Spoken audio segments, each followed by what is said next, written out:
So hi guys so welcome back to my channel. So ఇది వచ్చేసి స్కెచ్అప్కి సంబంధించిన ట్యూటోరియల్స్లో second video.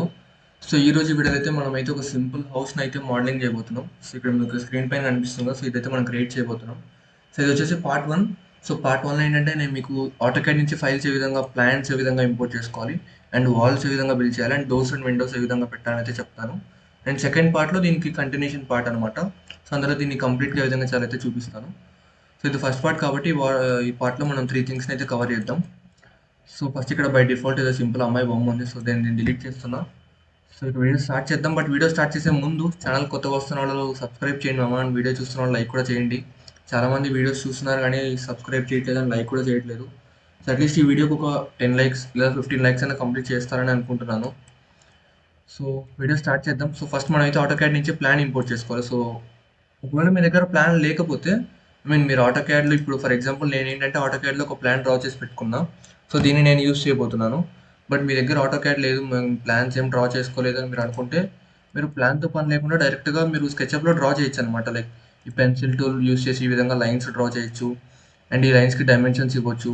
And same లేదంటే rectangle టూల్ని use చేసి ఈ విధంగా వాల్స్ డ్రా, ఫేసెస్ ఫస్ట్ ఈ విధంగా ఫేస్ డ్రా చేసి తర్వాత పుష్ పుల్ టూల్ని యూస్ చేసి దీని విధంగా మీరు పైకి లేపి సో దట్ ఒక వాల్ని అయితే బిల్డ్ చేయొచ్చు అనమాట. ఇఫ్ ఇట్ కేస్ ప్లాన్ ఉంటే మీ వర్క్ అనేది చాలా ఈజీ అయిపోతుంది. బట్ ఒకవేళ మీ దగ్గర ప్లాన్ లేకపోతే మీరు ఈ విధంగా మాన్యువల్గా డ్రా చేసుకోవాల్సి ఉంటుంది, అండ్ ఇది కొంచెం టైం టేకింగ్ ప్రాసెస్. బట్ మీకు ఇఫ్ ఇన్ కేస్ కావాలంటే నేను యూస్ చేస్తున్న ప్లాన్ అనేది మీకు డ్రైవ్లో అప్లోడ్ చేసి ఆ డ్రైవ్కి సంబంధించిన లింక్ అనేది నేను డిస్క్రిప్షన్లో ఇస్తాను. సో మీకు కావాలంటే లింక్లో ఉన్న డిస్క్రిప్షన్లో ఉన్న లింక్ని యూస్ చేసి మీరు సేమ్ ఆ ప్లాన్ని డౌన్లోడ్ చేసుకొని మీరు కూడా మీకు ఆ ప్లాన్ని యూస్ చేసుకోండి. సో ఫస్ట్ అయితే మనం ఆటోకాడ్ నుంచి ప్లాన్ ఏ విధంగా ఇంపోర్ట్ చేసుకోవాలో చెప్తాను. సో చాలా సింపుల్, మీరు ఆటోకాడ్ని సేవ్ చేసుకుంటారు కదా ప్లాన్ని. సో ఆటోకాడ్ ఫైల్స్ అనేవి మీరు స్కెచ్అప్లో డైరెక్ట్గా ఇంపోర్ట్ చేసుకోవచ్చు. సో దానికోసం మీరు ఇక్కడ ఫైల్ ఆప్షన్లోకి వెళ్తే మీకు ఇక్కడ ఇంపోర్ట్ అని కనిపిస్తుంది చూసారా. సో ఇంపోర్ట్లోకి వెళ్తే మీరు ఎక్కడైతే సేవ్ చేసుకున్నారో ఆ లొకేషన్కి వెళ్ళండి. సో ఇక్కడ స్కెచ్అప్ ట్యూటోరియల్ అని చూసారు. సో ఇదే అనమాట నేను సేవ్ చేసుకున్న ప్లాన్. సో ఇక్కడ మీకు సపోర్టెడ్ ఆల్ టైప్స్, ఇక్కడ మీకు డిఫరెంట్ టైప్స్ ఆఫ్ ఫైల్స్ ఉంటాయి అనమాట. సో స్కెచ్అప్ అనేవి ఇక్కడ కనిపించే అన్ని ఫైల్స్కి కూడా సపోర్ట్ చేస్తుంది. సో ఈ టైప్ ఆఫ్ ఫైల్స్ని మీరు డైరెక్ట్గా ఇంపోర్ట్ చేసుకోవడానికి ఉంటుంది. సో ఇక్కడ మీరు ఏం చేస్తారంటే ఆల్ సపోర్టెడ్ టైప్స్ అని చెప్పి ఒకటి ఉంటుంది. సో దీన్ని ఆన్లో పెట్టుకున్నారు అనుకోండి, సో దట్ మీకు స్కెచ్అప్ సపోర్ట్ చేసే అన్ని రకాల ఫైల్స్ని మీరు డైరెక్ట్గా డౌన్లోడ్ చేసుకోవచ్చు. ప్రతిసారి మీరు ఫైల్ ఫార్మాట్ చేంజ్ చేసుకోవాల్సిన అవసరం అయితే ఉంటుంది అనమాట. సో ఇప్పుడు నేను ఈ ఆటోకాడ్ ప్లాన్ని డైరెక్ట్గా డబుల్ క్లిక్ చేస్తే చాలా అది ఇంపోర్ట్ అయిపోతుంది. అండ్ ఆ తర్వాత చూడొచ్చు మీకు ప్లాన్ ఇంపోర్ట్ అయిన తర్వాత ఈ విధంగా అయితే కనిపిస్తుంది. సో ఎప్పుడైనా సరే ఆటోకాడ్ నుంచి మనం ప్లాన్ ఇంపోర్ట్ చేసుకున్న తర్వాత సో ఫస్ట్ చేయాల్సింది అయితే దాన్ని ఎక్స్ప్లోర్ చేయాలి. సో ఇక్కడ రైట్ క్లిక్ చేసిన తర్వాత మీకు ఎక్స్ప్లోర్ చేయడానికి ఒక ఆప్షన్ వస్తుంది. సో ఎక్స్ప్లోర్ చేసేయండి. సో దట్ ఎక్స్ప్లోర్ చేయడం వల్ల ఏంటంటే మనం ప్రతి ఒక్క లైన్ని కూడా ఇండివిజువల్గా సెలెక్ట్ చేసుకోవడానికి ఉంటుంది అనమాట. లేదంటే అది అనేది సింగిల్ ఆబ్జెక్ట్ లాగా ఉంటుంది. సో ఇలా ఎక్స్ప్లోర్ చేసిన తర్వాత నెక్స్ట్ థింగ్ మనం చేయాల్సింది ఏంటంటే ఫేసెస్ బిల్డ్ చేయాలి.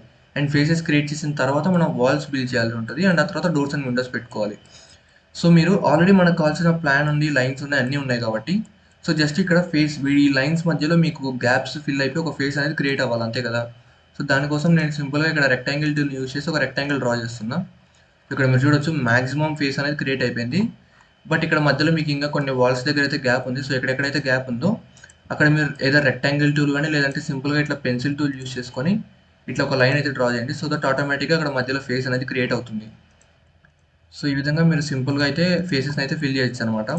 సో నేను కొంచెం ఫాస్ట్ ఫార్వర్డ్ చేస్తున్నా, ఈ ప్రాసెస్ మీకు అర్థమైందని అనుకుంటున్నా. సో మనకు కావాల్సిన ఫేసెస్ అన్నీ కూడా మనం క్రియేట్ చేసాం.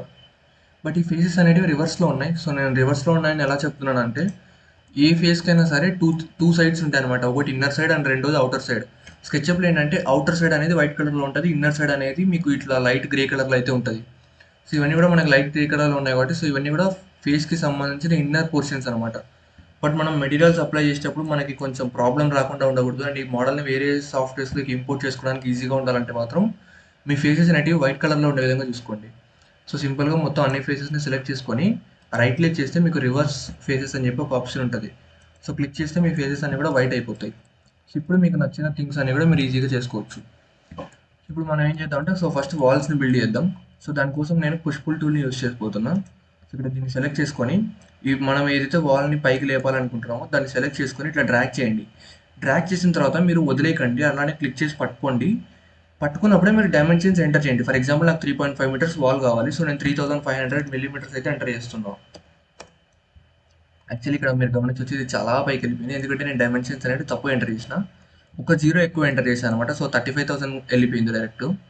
సో మీరు డైమెన్షన్స్ ఎంటర్ చేసినప్పుడు ఇది కరెక్ట్గా గుర్తుపెట్టుకోండి. డైమెన్షన్ అనేది కరెక్ట్గా ఎంటర్ చేయాలి. సో ఇక్కడ మీరు గమనించవచ్చు, ఇప్పుడు ఇది 3.5 మీటర్స్ వాల్ అయితే బిల్డ్ అయిపోయింది. బట్ ఇక్కడ మీరు ఒకటి గుర్తుపెట్టుకోండి. సో ఇక్కడ నేను మీకు ఒక షార్ట్ కట్ చెప్తాను వాల్స్ పైకి లేపేటప్పుడు. సో మీరు ఇట్లా ప్రతి ఒక్క వాల్కి కూడా మాన్యువల్గా డైమెన్షన్స్ ఎంటర్ చేయకుండా, అంటే పైకి లేపేటప్పుడు అది ఎంత హైట్ రావాలి అని. సో ఒకసారి మీరు ఒక వాల్ని ఇట్లా పైకి తీసుకొచ్చిన తర్వాత మిగిలిన వాల్స్కి డైమెన్షన్స్ ఎంటర్ చేయకండి. జస్ట్ సింపుల్గా డబల్ క్లిక్ చేసేయండి అంతే. సో ఆటోమేటిక్గా మీకు ఈ వాల్ కూడా సేమ్ హైట్లో అయితే మీకు అయితే బిల్డ్ అయిపోతుంది అనమాట. ఈ విధంగా ఒక్క నిమిషం, చిన్న తప్పు చేశాను. సో ఈ విధంగా అనమాట. సో మీరు ఎక్కడైతే వాల్ బిల్డ్ చేయాలనుకుంటున్నారో సింపుల్గా అక్కడ డబల్ క్లిక్ చేసేయండి చాలా. ఆటోమేటిక్గా మీకు సేమ్ హైట్లో వాల్ అనేది బిల్డ్ అయిపోతుంది. సో ఇక్కడ మీరు గమనిస్తే వాల్స్ అన్ని కూడా బిల్డ్ అయిపోయాయి. బట్ నేనేంటంటే విండోస్ దగ్గర అండ్ డోర్స్ దగ్గర గ్యాప్ ఇచ్చేసాను అనమాట. అక్కడ నేను పైకి లేపలేదు, ఎందుకంటే అక్కడ మీకు విండోస్ పెట్టాలి కదా. సో ఆటోమేటిక్గా గ్యాప్ అనేది ఉండాలి. సో అందుకని చెప్పి నేను అక్కడైతే వాల్ బిల్డ్ చేయలేదు. అండ్ మన కాంపౌండ్ వాల్ కూడా కావాలి కదా. సో కాంపౌండ్ వాల్ నేను ఒక 1.5 మీటర్స్ అయితే ఇస్తున్నాను. ఒక నిమిషం. సో మనకు కావాల్సిన వాల్స్ అన్ని కూడా బిల్డ్ అయిపోయాయి. సో ఇప్పుడు మనం డోర్స్ అండ్ విండోస్ని అయితే తీసుకొద్దాం. So but doors and windows కోసం మీరు దాన్ని మాన్యువల్గా క్రియేట్ చేయాల్సిన అవసరం లేదు. సో మాక్సిమం స్కెచ్అప్ చూసే వాళ్ళు ఎవరైనా సరే ఇలాంటి డోర్స్ కానీ విండోస్ కానీ అసెట్స్ అన్నిటిని కూడా మీరు డైరెక్ట్గా వెబ్సైట్స్ నుంచి డౌన్లోడ్ చేసుకొని తీసుకురావచ్చు. సో పర్టికులర్గా స్కెచ్అప్కి సంబంధించి వీళ్ళ కంపెనీ అంటే ఓన్ ట్రిబుల్ కంపెనీకి సంబంధించిన వాళ్ళ ఒక వేర్ హౌస్ ఉంటుంది అనమాట. సో స్కెచ్అప్కి సంబంధించి 3D వేర్ హౌస్ అని ఒకటి ఉంటుంది. సో మీరు సింపుల్గా ఏదన్నా ఒక బ్రౌజర్ ఓపెన్ చేయండి. నేను క్రోమ్ ఓపెన్ చేస్తున్నా. అండ్ ఇక్కడ మీరు స్కెచ్అప్ 3dwarehouse.com అని కొడితే మీకు ఈ వెబ్సైట్ అయితే ఓపెన్ అవుతుంది. సో నేను యాక్చువల్లీ ఇందాక ఓపెన్ చేసుకునే మోడల్స్ అయితే డౌన్లోడ్ చేసుకునే ట్యూటోరియల్ కోసం. సో మీరు ఈ వెబ్సైట్లోకి వచ్చిన తర్వాత ఇక్కడ మీరు లాగిన్ అవ్వాల్సి ఉంటుంది అనమాట. లేదంటే మీరు డౌన్లోడ్ చేసుకోలేరు. ఇక్కడ ఉన్న ప్రతి మోడల్ని కూడా మీరు ఫ్రీగా డౌన్లోడ్ చేసుకోవచ్చు. ఏది కూడా పెయిడ్ కాదనమాట. ఈ 3D వేర్ హౌస్ అనేది కంప్లీట్లీ ఫ్రీ. బట్ ఇక్కడ మీరు ఖచ్చితంగా లాగిన్ అవ్వాల్సి ఉంటుంది. ఇక్కడ లాగిన్ ఏదైతే అవ్వాలా అంటే మీకు యాక్చువల్గా ఒక ట్రిమ్బుల్ అని చెప్పాను కదా ఇందాక. సో ట్రిమ్బుల్ ఏంటంటే స్కెచ్అప్కి సంబంధించిన పేరెంట్ కంపెనీ. సో కంపెనీకి సంబంధించి మనకు ఒక అకౌంట్ ఉండాలి. ఆ అకౌంట్ ఇక్కడ మనం లాగిన్ అవ్వాలి. సో దట్ మనం ఇక్కడ మోడల్స్ అన్ని కూడా ఫ్రీగా డౌన్లోడ్ చేసుకోవచ్చు. సో మీరు దానికోసం సింపుల్గా మీరు ట్రిమ్బుల్ అని చెప్పి గూగుల్లో సెర్చ్ చేయండి. సో దట్ మీకు వస్తుంది. అండ్ మీరు డైరెక్ట్గా అక్కడ సింపుల్గా మీ జీమెయిల్ అండ్ పాస్వర్డ్ యూస్ చేసి మీరు అక్కడ ఒక అకౌంట్ అయితే క్రియేట్ చేసుకోండి. అండ్ సేమ్ మీరు క్రియేట్ చేసుకున్న అకౌంట్ని ఇక్కడ లాగిన్ అవ్వండి. అండ్ లాగిన్ అయిన తర్వాత మీరు ఏవైతే మోడల్స్ డౌన్లోడ్ చేసుకోవాలనుకుంటున్నారో సో సింపుల్గా వాటిని ఇక్కడ మీరు సెర్చ్ చేయండి. ఫర్ ఎగ్జాంపుల్ నేను వెంటిలేటర్ అని సెర్చ్ చేసే కాబట్టి ఇక్కడ నాకు చాలా వెంటిలేటర్స్ కనిపిస్తున్నాయి. సో నేను అలా కాకుండా జస్ట్ డోర్ అని చెప్పి సెర్చ్ చేస్తున్నా. సో ఇక్కడ మీకు డిఫరెంట్ టైప్స్ ఆఫ్ డోర్స్ అనేటివన్నీ కూడా వస్తాయి అనమాట. సో ఫర్ ఎగ్జాంపుల్ నేను ఇక్కడ ఈ డోర్ మీద డౌన్లోడ్ చేసి చూపిస్తే ఇక్కడ డౌన్లోడ్ ఆప్షన్ ఉంటుంది. సో దాని మీద క్లిక్ చేస్తే కింద స్కెచ్అప్ ఫైల్ ఉంటుంది. సో దాని మీద క్లిక్ చేయండి. సో మీరు సింపుల్గా ఈ విధంగా అయితే ఫైల్ అయితే డౌన్లోడ్ చేసుకోవడానికి అయితే ఉంటుంది అనమాట. అండ్ దాన్ని సేవ్ చేసుకోండి. అండ్ సేవ్ చేసుకున్న తర్వాత స్కెచ్అప్లో మీరు వీటిని డైరెక్ట్గా ఇంపోర్ట్ చేసుకోవచ్చు. సో సింపుల్గా ఫైల్లోకి వెళ్ళండి అండ్ ఇంపోర్ట్లోకి వెళ్ళండి. అండ్ మీరు ఎక్కడైతే సేవ్ చేసుకున్నారో అక్కడికి వెళ్ళండి. సో దట్ మీకు అక్కడ కనిపిస్తాయి. సో సింపుల్గా దాని మీద డబల్ క్లిక్ చేసి చాలు మీరు ఆటోమేటిక్గా అనేది ఇంపోర్ట్ అయిపోతుంది. అండ్ తీసుకొచ్చి మీకు కావాల్సిన దగ్గర దాన్ని అయితే ప్లేస్ చేయండి. సో ఈ డోర్ని అయితే మనం డౌన్లోడ్ చేసి తీసుకొచ్చాం. అండ్ దాన్ని ఇక్కడ కరెక్ట్గా నేను ఎడ్జ్తో ఎండ్ పాయింట్ దగ్గర ప్లేస్ చేస్తున్నా. సో నా డోర్ అయితే ఈ విధంగా వచ్చింది. బట్ ఇక్కడ మీరు గమనిస్తే అది కొంచెం వాల్ లోపలికి వెళ్ళిపోతుంది. సో అలా వెళ్ళకూడదంటే మనం దాన్ని స్కేల్ చేయాలన్నమాట. సో ఈ విధంగా స్కేల్ టూల్ని యూస్ చేసి ఎగ్జాక్ట్గా ఈ ఎడ్జ్ దగ్గరికి నేను దాన్ని స్కేల్ చేస్తున్నా. అండ్ ఆ తర్వాత డోర్ యొక్క హైట్ ఎంత ఇవ్వాలి అనేది కూడా మనం చెక్ చేసుకోవాలి. సో డోర్ యొక్క హైట్ అనేది ఫస్ట్ నేను మెజర్ చేస్తాను చూడండి. సో డోర్ని నేను ఇక్కడ తీసుకెళ్తున్నా. సో ఇది ఎంట్రన్స్ డోర్ కాబట్టి నేను 2.4 మీటర్స్ ఇస్తున్నా. సో ఇక్కడ మీరు గమనిస్తే నేను ఇక్కడ ఒక 2.4 మీటర్స్ దగ్గర ఒక పాయింట్ని క్రియేట్ చేశాను. సో ఇది వచ్చేసి గైడ్ పాయింట్ అనమాట. సో ఇప్పుడు నా డోర్ని నేను స్కేల్ చేస్తాను పైకి. ఎగ్జాక్ట్గా గైడ్ పాయింట్ వరకు నేను దాన్ని స్కేల్ చేస్తాను. సో ఇప్పుడు నా డోర్ యొక్క హైట్ అనేది సేమ్ 2.4 మీటర్స్ ఉంటుంది అనమాట. సో ఈ విధంగా మీరు గైడ్ పాయింట్స్ని యూస్ చేసి అంటే దాని ఒక రెఫరెన్స్ పాయింట్లో యూస్ చేసి మీరు స్కేల్ చేసుకోవచ్చు అనమాట మీ విండోస్ని కానీ డోర్స్ని కానీ. అండ్ ఒక డోర్ అయితే ఇక్కడ మనం క్రియేట్ చేసాం కదా. సో ఇప్పుడు మనం పైన ఉన్న వాళ్ళని కూడా క్రియేట్ చేయాలి కదా. సో నేను సింపుల్గా దానికోసం రెండు థింగ్స్ ఉంటాయి. మీరు డైరెక్ట్గా ఇక్కడ నార్మల్గా క్రియేట్ చేయొచ్చు. బట్ లేదంటే మీరు కాంపోనెంట్ ఫామ్ని యూస్ చేసి క్రియేట్ చేయొచ్చు. కాంపోనెంట్ వల్ల ఏంటంటే మీకు ఒక బెనిఫిట్ ఉంటుంది. స్కెచ్అప్లో కాంపోనెంట్ అనేది ఒక బెస్ట్ థింగ్ మా. సో దానివల్ల యూజ్ ఏంటి అంటే మీకు ఇక్కడ ఫర్ ఎగ్జాంపుల్ 2 డోర్స్ ఉన్నాయి. మీరు 2 డోర్స్ని మాన్యువల్గా క్రియేట్ చేయకుండా ఏదన్నా ఒక డోర్ని క్రియేట్ చేసి దాన్ని కాంపోనెంట్ క్రియేట్ చేసిన తర్వాత కాపీ పేస్ట్ చేస్తారనుకోండి. ఏదన్నా ఒక డోర్లో చేంజ్ చేసినా కూడా ఆటోమేటిక్గా రెండో డోర్లో కూడా ఆ చేంజెస్ అనేవి అప్డేట్ అయిపోతాయి. మీరు ప్రతిసారి మాన్యువల్గా ప్రతి డోర్లో చేంజ్ చేయాల్సిన అవసరం ఉండదు. ఒకసారి నేను మీకు చేసి చూపిస్తాను సో దట్ మీకు అర్థమవుతుంది నేను ఏం చెప్పాలనుకుంటున్నాను. సో ఫర్ ఎగ్జాంపుల్ నేను ఇంపోర్ట్లోకి వెళ్ళి మళ్ళీ ఇంకొక థింగ్ అయితే తీసుకొస్తున్నా. సో దట్ ఇంకొక డోర్ని అయితే డౌన్లోడ్ చేశాను. సో ఈ డోర్ని ఇంపోర్ట్ చేసుకున్నా కదా. సో నేను దీన్ని ఇక్కడ ప్లేస్ చేస్తున్నా. అండ్ ఆ తర్వాత ఈ విధంగా అయితే దీన్ని అయితే స్కేల్ చేస్తున్నా. అండ్ నాకు ఈ హైట్ ఆల్మోస్ట్ ఇది కరెక్ట్గానే ఉంది. సో నేనైతే ఈ హైట్ని కొంచెం మాత్రమే పెంచుతున్నా. అండ్ ఆ తర్వాత నేను ఏం చేస్తానంటే, సో ఇది యాక్చువల్ గమనిస్తే మీరు ఇక్కడ రైట్ క్లిక్ చేస్తే మీకు క్రియేట్ కాంపోనెంట్ అని చెప్పి ఒక ఆప్షన్ ఉంటుంది. బట్ ఈ డోర్ అనేది ఆల్రెడీ కాంపోనెంట్లోనే ఉంది. సో అందుకని చెప్పి మీకు డైరెక్ట్ ఎడిట్ కాంపోనెంట్ అని చెప్పి ఆప్షన్ కనిపిస్తుంది. సో ఇది ఆల్రెడీ కాంపోనెంట్లో ఉంది కాబట్టి మనం కొత్తగా క్రియేట్ చేయాల్సిన అవసరం లేదు. సో జస్ట్ దీన్ని డబల్ క్లిక్ చేశారనుకోండి, మీరు ఆ కాంపోనెంట్ని ఎడిట్ చేయొచ్చు అనమాట. సో ఆ చేసే ఎడిటింగ్ వల్ల మిగిలిన వాల్స్ ఏమి కూడా ఎఫెక్ట్ అవ్వవు. సో ఇప్పుడు డబల్ క్లిక్ చేసి కాంపోనెంట్లోకి ఎంటర్ అయిన తర్వాత నేను పైన ఉన్న ఫేస్ని ఫిల్ చేస్తాను. అంటే పైన వాల్ ఉంది కదా, సో ఈ వాల్ని కూడా నేను బిల్డ్ చేస్తున్నా. ఈ విధంగా రెక్టాంగిల్ డ్రా చేశాను అండ్ సింపుల్గా నేను పుష్ పుల్ టూల్ని యూజ్ చేసి కిందకైతే ఈ విధంగా ట్రాక్ చేస్తున్నాం. సో ఇక్కడ మీరు గమనించవచ్చు, మనకు కావాల్సినది అయితే ఫిల్ అయిపోయింది. ఇక్కడ మొత్తం అంతా కూడా అయిపోయింది. బట్ ఇక్కడ నేను దీన్ని జస్ట్ సింపుల్గా డూప్లికేట్ చేసి ఇక్కడ పేస్ట్ చేస్తాను. దీనికి కూడా ఒక షార్ట్ కట్ ఉంది. సో మీరు సింపుల్గా మూవ్ టూల్ యూజ్ చేసేటప్పుడు కంట్రోల్ ప్రెస్ చేయండి అంతే. సో ఆటోమేటిక్గా మీ ఆబ్జెక్ట్ అనేది డూప్లికేట్ అయిపోతుంది. సో మీరు కంట్రోల్-C, కంట్రోల్-V ప్రెస్ చేసి కాపీ పేస్ట్ చేయాల్సిన అవసరం లేకుండా సింపుల్గా మూవ్ చేసేటప్పుడు కంట్రోల్ ప్రెస్ చేయండి, ఆటోమేటిక్గా ఆబ్జెక్ట్స్ అనేవి డూప్లికేట్ అయిపోతాయి. సో ఇప్పుడు కాంపోనెంట్ వల్ల యూజ్ ఏంటి అంటే, ఇప్పుడు 2 డోర్స్ ఉన్నాయి మామ.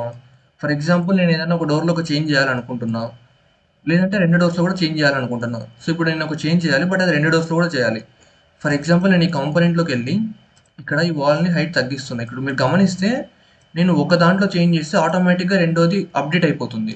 సో కాంపోనెంట్ వల్ల యూజ్ ఇదే. కాంపోనెంట్‌లో మనం ఏదైనా ఒక ఆబ్జెక్ట్‌ని ఎడిట్ చేస్తే ఆటోమేటిక్‌గా ఆ కాంపోనెంట్స్‌లో ఉన్న మిగిలిన ఆబ్జెక్ట్స్ అన్నీ కూడా అప్డేట్ అయిపోతాయి. సో ఇప్పుడు నేను ఒక డోర్‌లో చేంజ్ చేస్తే ఆటోమేటిక్‌గా ఆ సేమ్ కాంపోనెంట్ యూజ్ చేసి చేసిన మిగతా డోర్స్ అన్నీ కూడా అప్డేట్ అయిపోతాయి. సో ప్రతిసారి మనం ప్రతి డోర్ దగ్గరికెళ్ళి మాన్యువల్‌గా చేంజ్ చేయాల్సిన అవసరం ఉండదు. ఇది డోర్స్‌లోనే కాదు, విండోస్‌లో గానీ, వెంటిలేటర్స్‌లో గానీ, ఏ ఆబ్జెక్ట్‌లో అయినా సరే, ఏ కాంపోనెంట్‌లో అయినా సరే మీకు ఇది యూజ్ అవుతుంది. సో ఇది గుర్తుపెట్టుకోండి, మీరు ఏదైనా క్రియేట్ చేసేటప్పుడు ఖచ్చితంగా ఈ కాంపోనెంట్స్‌ని, గ్రూప్స్‌ని యూజ్ చేయడం మర్చిపోకండి. అండ్ ఆ తర్వాత మనకి విండోస్ కావాలి. సేమ్ ప్రాసెస్, మనం విండోస్‌ని ఇంపోర్ట్ చేసుకోవడం అండ్ వాటిని ఇక్కడ తీసుకొచ్చి పెట్టడం.